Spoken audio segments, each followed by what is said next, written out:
Scooby Doo, where are you?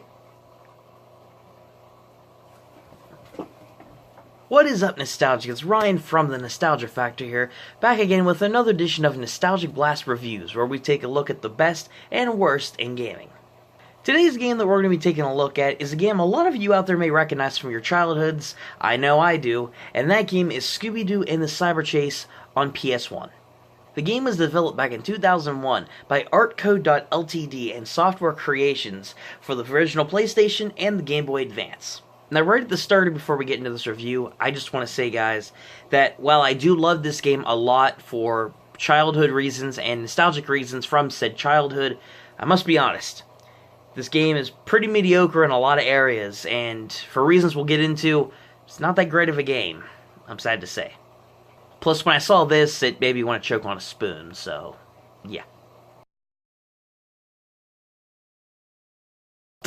More like Scooby Dabby Doo. I need help. Let's start with the story, talking about this game. The story in this game is straight out of the film, except with a twist. Scooby and the gang are in their own video game, as they joke about at the beginning of the game, and throughout the course of them going through said game, they run into the Phantom Virus.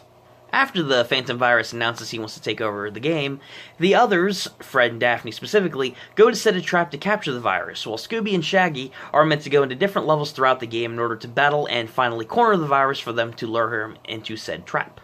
As far as the story sounds straight off the bat, that's basically the entirety of the story within the game. A very simple and bland retelling from the movie. Not the best retelling, mind you, but a retelling nonetheless.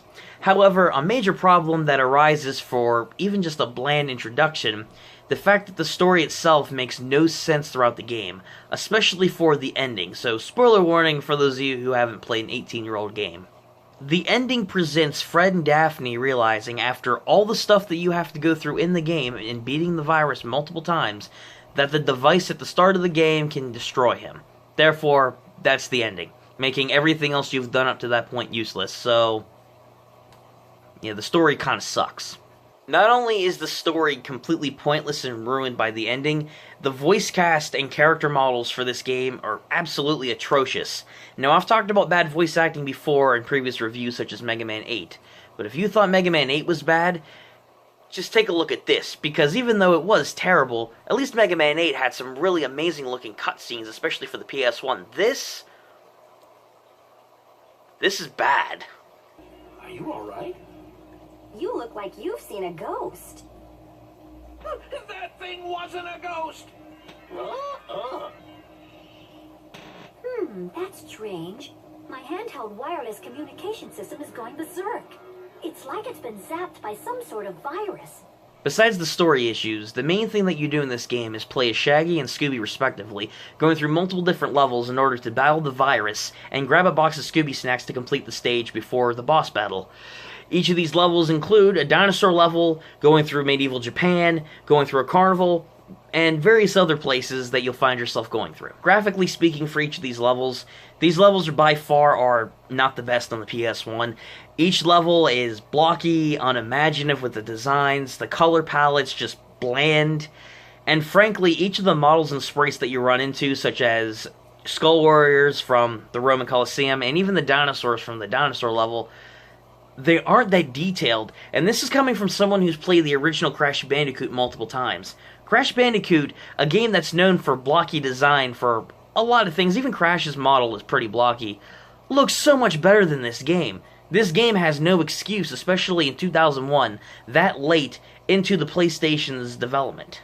The platforming itself isn't that great either, as Shaggy and Scooby have some of the most heavy and unresponsive platforming and controls that I've ever personally played in a game.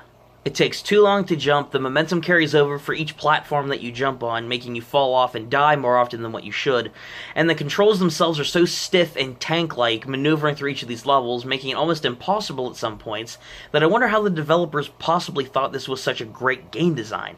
And if you don't have to take my word for it, take a look at this footage for yourself and you'll see exactly what I'm talking about.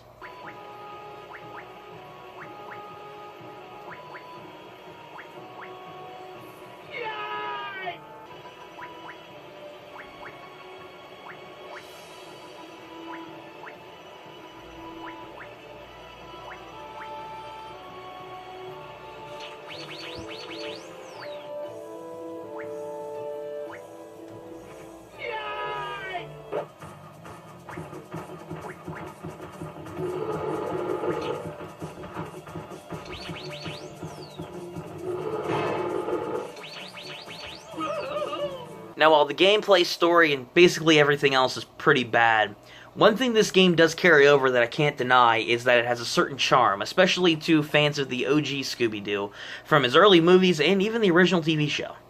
With having the same witty jokes and voice cast from the original series present throughout this game, it does carry a certain charm that will appeal to most fans, and it even makes me very nostalgic for my childhood, and to even go back and rewatch this movie. But at the end of the day, though, this game, it's just not that great. This game just has so many issues with itself, especially for being a late PS1 release game, that unfortunately in my eyes, revisiting this nostalgic classic, that it fails as a platformer and a movie tie-in game at the same time. Overall, Scooby Doo and the Cyber Chase on the PS1 isn't really a game that I can recommend you go back and play. If it's your thing, if you want to experience this game from what you saw here, or you're just a really nostalgic Scooby Doo fan, go for it, but at the end of the day, this game is mediocre at best. And that's going to do it for today's review, guys. Thank you once again for watching. I do enjoy making these Nostalgic Blast reviews. It's been a while, and I'm trying to go back to form and making these videos the way I really want to, so hopefully it shows. And thank you to Rogues and Role Players. Big shout out for making the thumbnail for this video. Better work than what I could have made, so thank you so much for helping me out with that. Let me know your guys' thoughts on the review and Scooby Doo and the Cyber Chase down below, either on the movie or the PS1 game. I know a lot of you out there may have been fans of the game. I'm sorry if I upset anyone, but you know what? That's just how I feel about the game. It's just not that great to me. But either way, let me know your thoughts down in the comments, and if you enjoyed today's review, be sure to give it a like. Subscribe to the channel if you want to catch more gaming reviews and content coming your way as always. And once again, comment down below. And until next time, this has been Ryan from The Nostalgia Factor saying, keep on gaming.